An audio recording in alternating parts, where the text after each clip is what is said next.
preokupiranost tim društvenim mrežama. Nedruženje mladih iz različitih krugova, odnosno kultura. Nedostatak uređenih parkovskih površina. Neprilagođenost školskih ustanova licima sa posebnim potrebama. Nepostojanje dovoljnog poznavanja reproduktivnog zdravlja, vanbračne trudnoće, onda prenošenje polno prenosivih bolesti. Problem našeg doma zdravlja plav.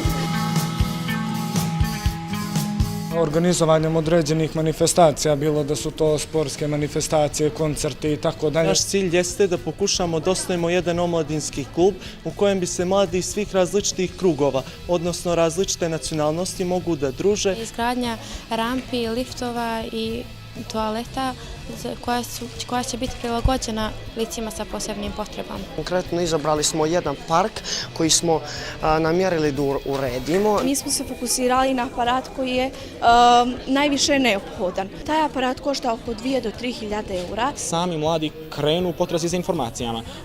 Tu nam je internet, tu su različiti flajeri, tu su različiti ljudi koji su nekad spremni da pomognu. Timski rad. Aktivno učenje. Pokret. Pa neka kreativacija. Upshift inicijativa. Timski rad.